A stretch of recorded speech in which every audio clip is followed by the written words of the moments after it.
حضرت عمر کی شہادت ہے.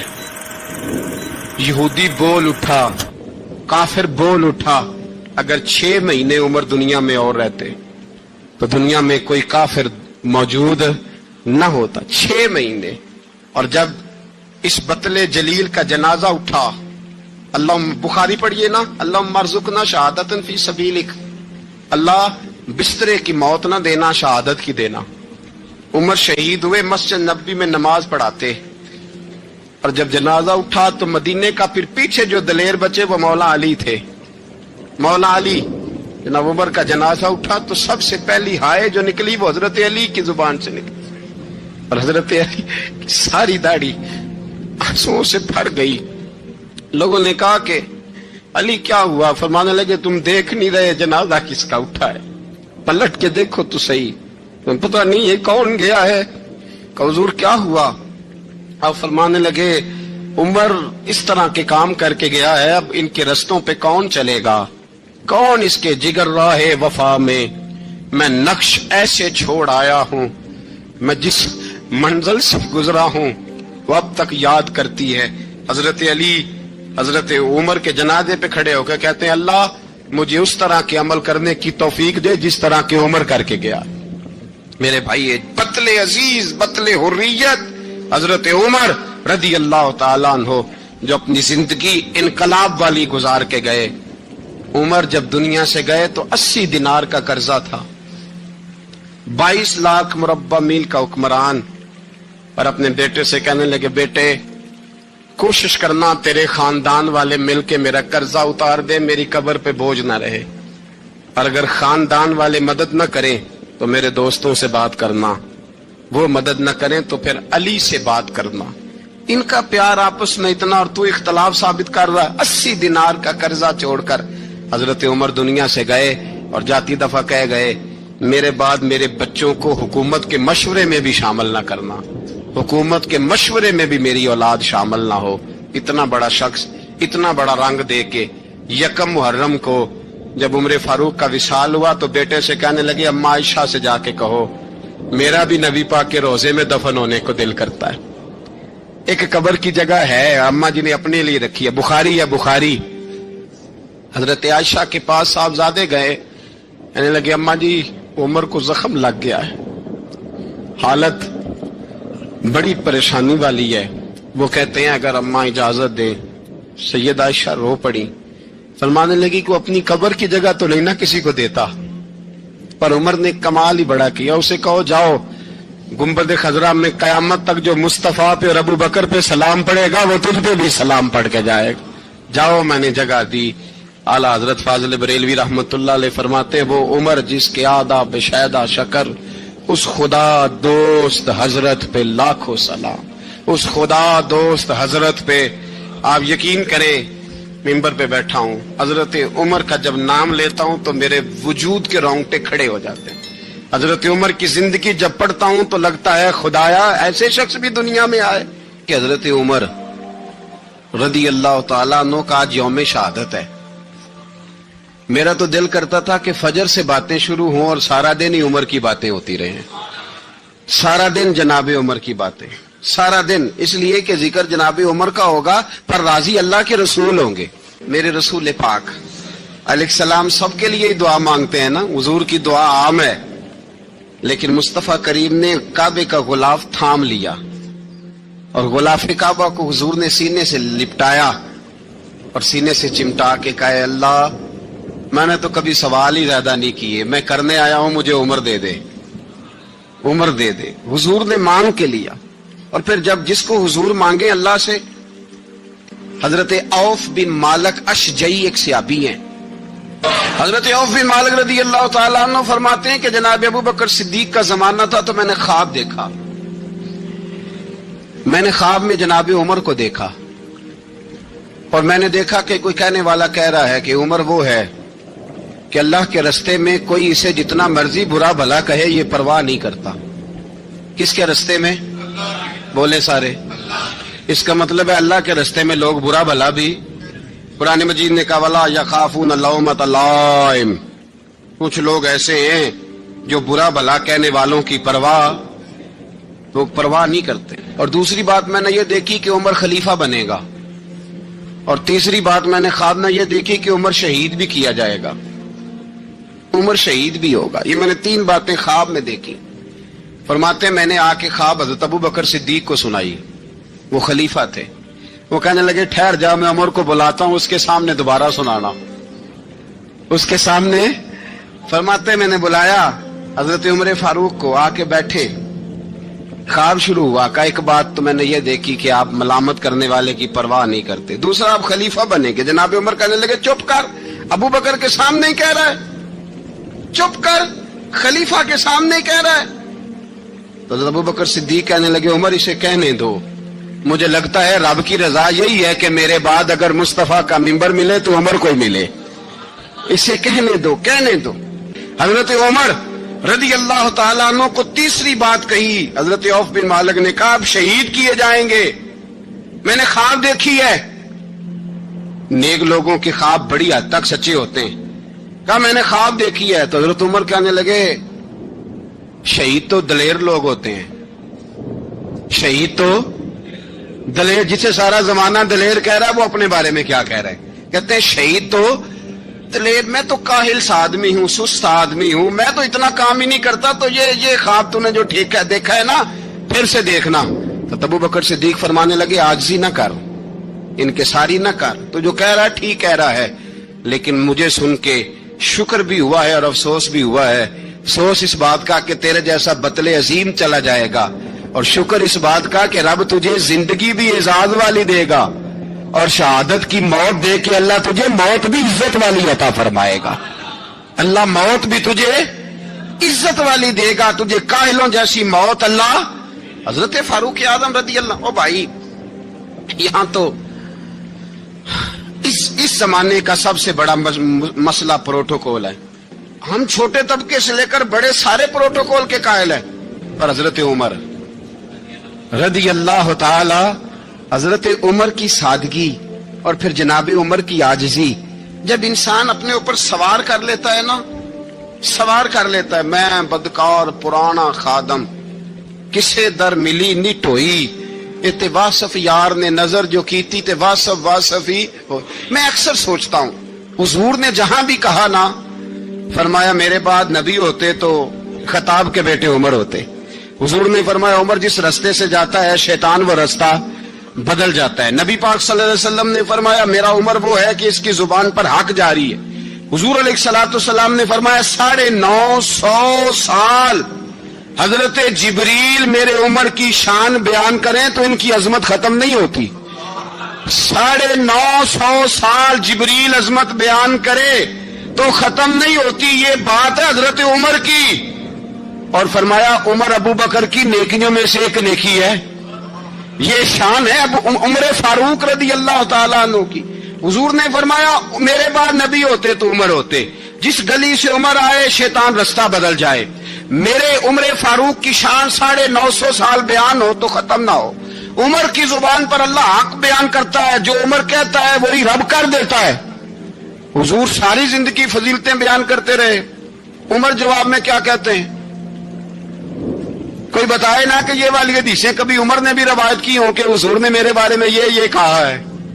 یہ روایتیں وہ روایت نہیں کرتے. ان سے جب لوگ کہتے عمر تیری بڑی بات ہے تو عمر رو پڑتے, کہتے میں تو اونٹ چرانے والے باپ کا بیٹا ہوں, میں تو اونٹ چرانے والے باپ کا بیٹا, اونٹ چرا. اس سے آگے عمر گئے ہی نہیں ساری زندگی, اس سے آگے لفظ ہی نہیں ادا کی. اور میں تو بھائی اونٹ چرانے والا, میرا باپ تو اونٹ چرایا کرتا تھا, 10 اونٹ تھے, میری ڈیوٹی ہوتی تھی, سنبھالے نہیں جاتے تھے, ابا ڈنڈوں سے مارتا تھا.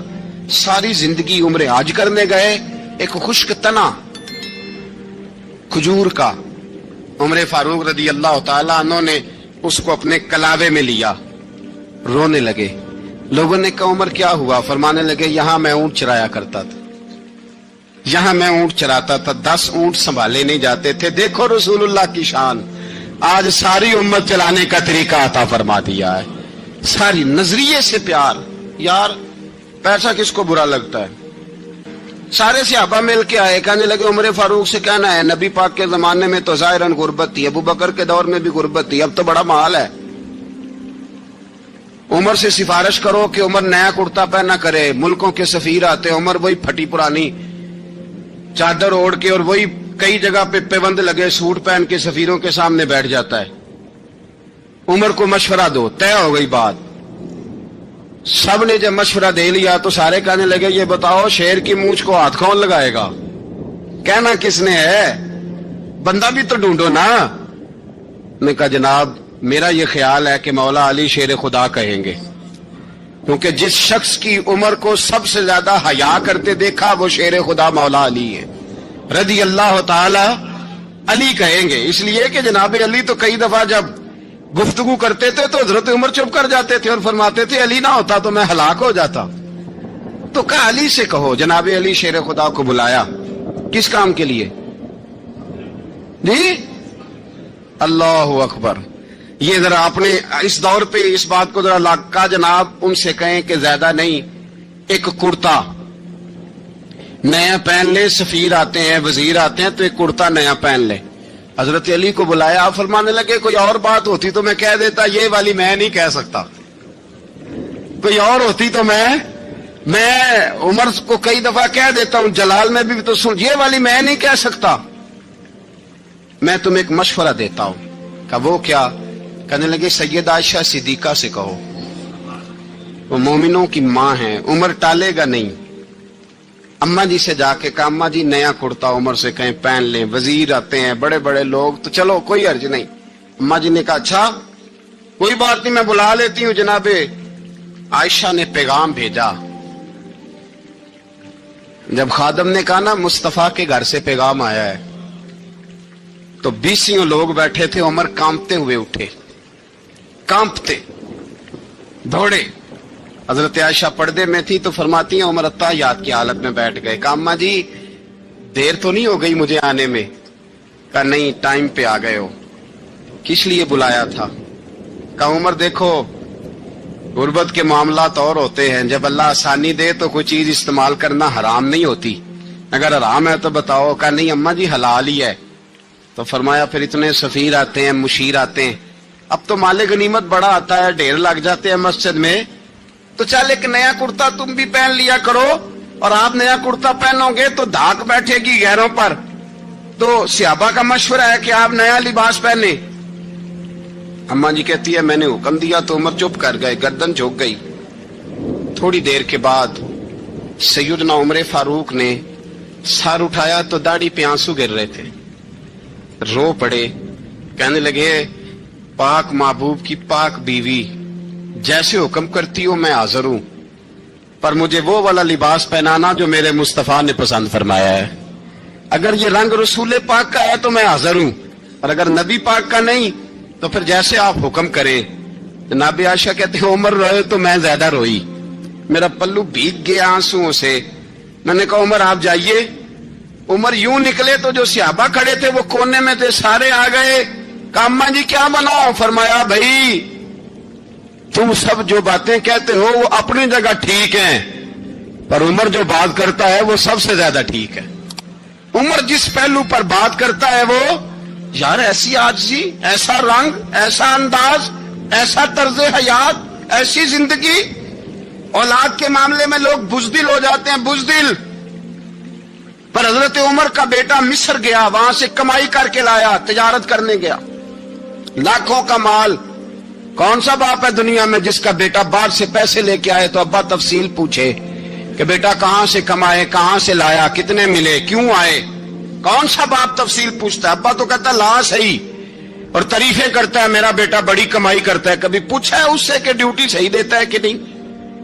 کبھی پوچھا ہے کہ تو ایمانداری کی روزی لاتا ہے کہ حرام کی کماتا ہے؟ یہ باپ کی ذمہ داری ہے, یہ اماں کی ذمہ داری ہے. پھر کہتا ہے بیماری کیسے آ گئی, پریشانی کیسے آ گئی؟ تو نے کبھی سوال کیا اپنی اولاد سے؟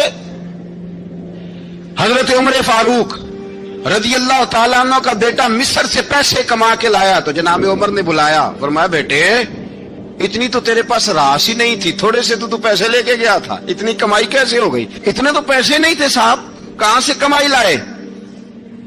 اس نے کہا ابا جی وہ جو میرے چچا ہے نا مصر کے گورنر, آپ کے دوست, انہوں نے میری مدد کی ہے. فرمایا جتنے لوگ گئے تھے سب کی ہے مدد اس نے. کہا نہیں صرف میری کی. فرمایا تیری کیوں کی؟ تیری کیوں کی؟ کہا حضور آپ کے دوست ہیں. فرمایا چپ کر حضور انہوں نے مجھے اتنے پیسے دیے, میں نے کاروبار میں ڈالے تو نفع آیا تو میں ان کی رقم دے کے. فرمایا خاموش ہو جا, باقی جتنے لوگ گئے تھے سب کی مدد کی اس نے؟ کہا نہیں حضور صرف میری کی. فرمایا اس نے تیری مدد نہیں کی, اس نے خلیفہ کے بیٹے کی مدد کی, اس لیے کہ وہ خلیفہ کو اپنے حق میں نرم کر سکے. فرمایا آدھا مال تیرا ہے, آدھا مال غنیمت کا ہے, مال خزانہ کا ہے, مسلمانوں کا ہے, اس لیے کہ تو جو وہاں سے مال کما کے لایا ہے وہ اپنے باپ کے خلیفہ ہونے کی وجہ سے کما کے لایا ہے, لہذا رکھ ادھر. یہاں کہتے ہیں کدھر سے آیا, کیسے آیا, کون سا حساب دیں, کیا کریں؟ او بھائی حضرت عمر رضی اللہ تعالیٰ عنہ کا اپنی اولاد کے بارے میں یہ رنگ ہے. ایک جنگ سے نا خوشبو آئی, خوشبو بڑی مہنگی ہوتی تھی, عرب میں خوشبو آج بھی بڑی مہنگی ہے, وہ زیادہ استعمال کرتے ہیں. میری باتوں کی سمجھ آ رہی ہے میرے بھائیوں؟ بڑی مہنگی خوشبو تھی. جب وہ خوشبو آئی تو حضرت عمر نے کہا, گھر میں پہلے پہنچی حضرت عمر کے, چونکہ زیادہ عورتیں استعمال کرتی تھی گھر کے اندر خوشبو, مرد بھی لگاتے تھے. حضرت عمر نے اپنی بیوی سے کہا, آپ کی زوجہ تو تھی وہ بڑی خوشبو کو پسند کرتی تھی. حضرت عمر نے اپنی زوجہ سے کہا کہ خوشبو لاؤ, میں نے ایک عورت کی ڈیوٹی لگائی ہے, وہ خوشبو تول تول کے نا تو حصہ برابر صحابہ میں بانٹ دے گی. تو آپ کی زوجہ کہنے لگی کسی بی بی کی ڈیوٹی لگانے کی کیا ضرورت تھی, میں جو موجود تھی میں بانٹ دیتی ہوں تول کے حصہ برابر. آپ نے فرمایا نہیں تو رہنے دے, تو فلانی بی بی بانٹے گی. کہا حضور میں نے بھی بانٹنی ہے, میرے پہ کچھ حق ہے؟ آپ نے فرمایا نہیں, تو تفصیل نہ پوچھ, تو خوشبو دے دے, کوئی اور بانٹے گی. خاتون خانہ تھی نا, کہنے لگی نہیں مجھے بھی آج آپ کو بتانا ہی پڑے گا کہ کوئی جو بانٹ سکتی ہے تو میں کیوں نہیں بانٹ سکتی. زوجہ کہتی عمر نے بات کی تو میری چیخیں نکل گئی. حضرت عمر فرمانے لگے جب تو خوشبو بانٹے گی نا تیرے ہاتھوں کو بھی لگے گی, تیرے دوپٹوں کو بھی لگ جائے گی. اگر رب کریم نے مجھ سے سوال پوچھا کہ عمر خوشبو تو مسلمانوں کی تھی, تیری بیوی کے دوپٹے کو کیوں لگ گئی, تو میں اللہ کے حضور کیا جواب دوں گا؟ اگر اللہ نے یہ سوال کیا کہ تیری بیوی نے کیوں لگائی, وہ تو حصہ تھا مسلمانوں کا, تو نے تیری بیوی نے کیوں لگائی؟ تو فرمایا میں نہیں چاہتا کہ اللہ کے حضور مجھے اور تجھے باز پرس ہو, لہذا کسی اور کو بانٹنے دے. زوجہ روئی اور تڑپ کے کہنے لگی عمر مجھے لگتا ہے صبح قیامت بھی تیری بیوی ہونے کی وجہ سے اللہ مجھے جنت عطا فرما دے گا, تیری زوجہ ہونے کی برکت سے. بھائی یہ معیار رکھا, خدا کی قسم ایسا شخص تاریخ میں دوبارہ نہیں آیا. اتنا بڑا آدمی, اتنا بڑا شخص, اتنا بڑا آدمی, اور پھر رنگ یہ ہے کہ عمر 22 لاکھ مربع میل کا حکمران, 22 لاکھ, اور کھجور کے درخت کے نیچے مٹی کا ڈھیلا لے کے سو گئے ہیں, پرواہ کوئی نہیں, کوئی مسئلہ ہی نہیں. 2 غلام ساتھ بیٹھے تو ایک روٹی حضرت عمر نے گھر سے منگوائی, تھوڑا سا سرکہ, تو غلام کہنے لگے ہم نے بھی کھانی ہے. فرمایا کوئی حرج نہیں, روٹی کو پیٹ بھر کے کھانا ضروری تو نہیں, 3 حصوں میں بانٹ لیتے ہیں. ایک آدمی آیا ہوا تھا مصر کا رہنے والا ملنے کے لیے, اس نے پوچھا عمر کدھر ہے, تو کہا وہ ادھر جاؤ مسجد میں بیٹھے ہوں گے. اور واپس آیا تو کہنے لگا وہاں تو 3 غلام بیٹھے ہیں, ایک روٹی بانٹ بانٹ کے کھا رہے ہیں, لگتا ہے کئی دنوں سے روٹی نہیں ملی. کہا 3 غلام تو کوئی نہیں, وہاں 2 ہی تھے, تیسرے تو امیر المومنین تھے. اس نے کہا نہیں 3 غلام ہیں, کپڑے بھی ایک طرح کے پہنے ہوئے, بلکہ 2 کے تو پھر صحیح ہیں, تیسرے کے تو زیادہ ماڑے ہیں. کپڑے بھی ایک طرح کے, کھانا پینا بھی ایک طرح کا, اور ان کا نشست برخاست بھی ایک طرح کی ہے, لہذا کوئی فرق نہیں. حضرت ابو ہریرہ کہتے ہیں میں لے کے آیا, اور جناب عمر کو جب میں نے کچی زمین میں تامت سمیٹ بیٹھے دیکھا تو میں رو پڑا. میں نے اس مصر سے آنے والے کو کہا تو اس کے جلوے دیکھ, اگر اس کی ذات میں اتنا حسن ہے تو محمد عربی کا مقام کیا ہوگا. یہ مقام غور ہے, مقام غور. ایک آدمی کو آپ نے دیکھا آنکھوں سے نابینا ہے اور بھیک مانگ رہا ہے, تو حضرت عمر کو نظر آ گیا. فرمایا کون ہو؟ اس نے کہا میں یہودی ہوں. فرمایا بھیک کیوں مانگتے ہو؟ کہا جب تک تندرست تھا مسلمانوں کو جزیہ دیتا تھا, بوڑھا ہو گیا ہوں کیا کروں. حضرت عمر نے گھوڑے کی پشت پہ بٹھایا, کافر کو گھوڑے کی پشت پہ بٹھایا اور بٹھا کے مدینے لائے. حضرت علی شیر خدا وزیر خزانہ تھے, فرمایا علی اس کا وظیفہ جاری کرو. کہا یہ کون ہے؟ فرمایا یہ یہودی ہے، لیکن یہ ہمیں جزیہ دیتا رہا، بوڑھا ہو گیا بیچارہ، بھیک مانگنے پہ مجبور ہے، ہماری حکومت کے اندر رہتا ہے، اس کا پورا وظیفہ جتنا خرچہ اتنا وظیفہ لگاؤ۔ حضرت علی کہتے ہیں میں وظیفہ لگا رہا تھا اور وہ میرے نبی کا کلمہ پڑھ رہا تھا، وہ رسول اللہ کا کلمہ پڑھ رہا تھا۔